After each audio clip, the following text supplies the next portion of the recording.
Prisiminkime, ką dažniausiai vaikams užsakome iš valgiaraščio restoranuose ar kavinėse. Ar tik ne? Na geriau nespėliosiu. Viską tu jau patys pamatysite. Mėly tėveliai, ar mums čia nereikėtų susiimti? Pica, mėsainis, gruzdintos bulvytės. Pripažinkime, neretai tokį maistą valgome su vaikais išsiruošę pramogauti. Visi suprantame, kad tai nėra gerai, tačiau dažnai save raminame. Nesveiką maistą valgome tik iškylaudami. Tačiau ar tokį supratimą apie maistą ir jo pasirinkimą iš tiesų norime formuoti savo vaikams? Greičiausiai ne. Todėl šiuo reportažu bandysime išsiaiškinti, kodėl taip yra ir patarsime, ką daryti.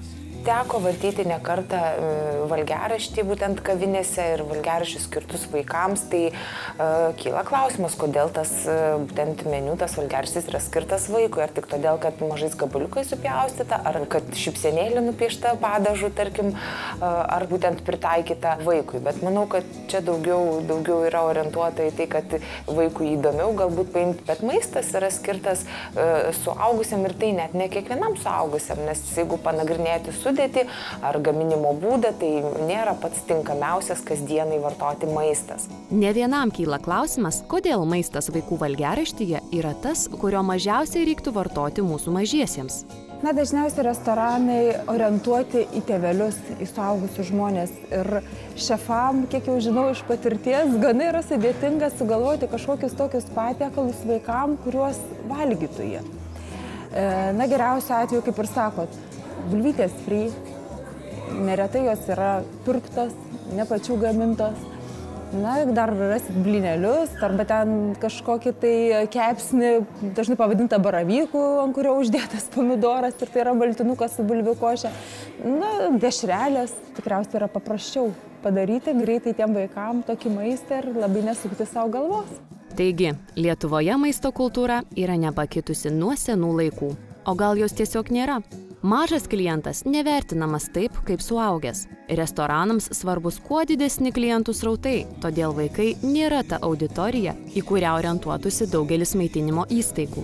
Be to, ruošiant maistą tinkantį vaikams reikia ne tik specialių indų, bet ir atitinkamų produktų. Visi maisto specialistai vaikams rekomenduoja valgyti namuose ruoštą maistą. Kita vertus, kartais tėveliai nesusimąsto, kuo maitina savo atžalas ne tik kavinėse, restoranuose, bet ir namuose. Kokią įtaką nevisavertis maistas, pusfabrikačiai gali turėti vaiko sveikatai? Vaiko brendimas, vaiko augimas be abejo siejasi su reikiamų maisto medžiagų atitinkamų normų gavimu. Kitas dalykas - dažnos virškinimo trakto ligos. Tai yra ir skrandžio skausmai, ir šiaip bendrai pilvelio skausmai, vidurių nepastovumas, tiek laisvėti viduriai gali, viduriuoti galima, tiek ir užkietėję viduriai gali būti.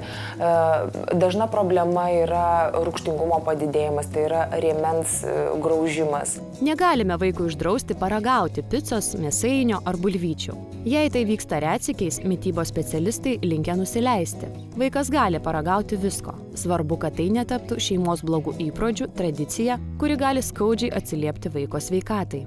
Kitas dalykas, jeigu piknaudžiaujame tokiu maistu, dažnai valgomas toks maistas, kuris yra gana ir kaloringas, tarkim, riebalų prasme, tai yra daug riebalų tokiam maiste, bei be abejo cukraus, angliavandenių, susidurėme su kita problema, tai yra metabolinio sindromo, kitaip vadinamo nutukimu, padidėjusių kraujospūdžių, cukrinių diabetų, gliukozės kiekio didėjimu. Tai yra tokios ligos, kurios anksčiau būdavo stebimos tik vyresnėme amžiuje, tai būdavo suaugusių, netgi pagyvenusių žmonių liga, dabar dėja šita problema tikrai jaunėja.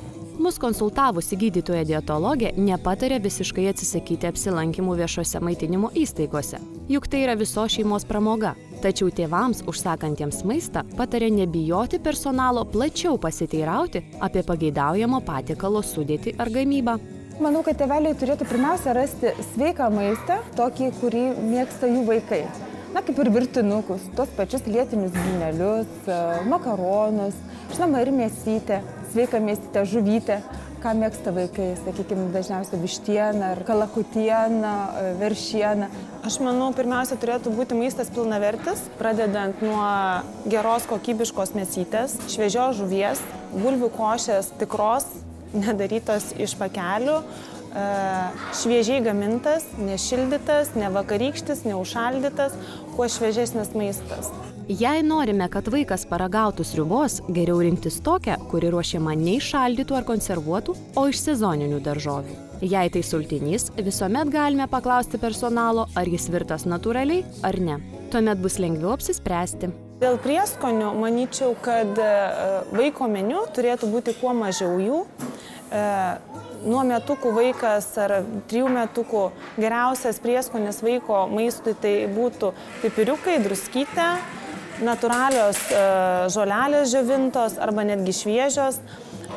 Ir jeigu padavėjų klausia, ar yra prieskonių, aš manyčiau, kad geriausias atsakymas, ką tėveliai gali tikėtis ir sulaukti, kad yra kuo mažiau, kaip ir įvardinau, kad druska, pipirai, kad kuo mažiau sintetikos, kuo mažiau glutamatų visokių, automatiškai maistas bus ir natūralesnis, ir skanesnis.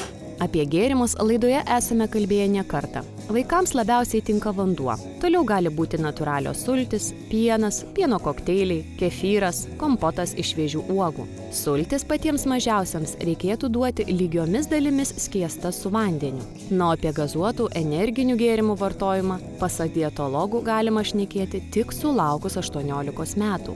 Neretai atėję su vaikais į kavinę ar restoraną susidurėme su dar viena problema – netinkamų vaikų elgesių prie stalo, atsisakymo valgyti užsakytą maistą, nes jiems smagiau žaisti arba tiesiog tyrinėti naują aplinką. Tačiau šias bėdas gali išspręsti tik patys tėvai.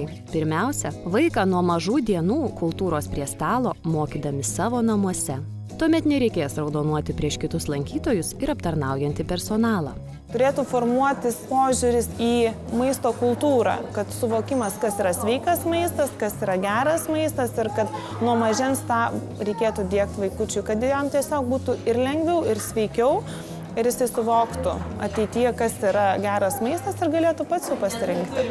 Kągi, viskas prasideda net neperžengus namų slenksčio. Jei išugdysime geras vaikų manieras prie stalo, supratimą apie tinkamą ir subalansuotą maistą ir jo pasirinkimą, tikėtina, kad mūsų vardintų problemų pavyks išvengti.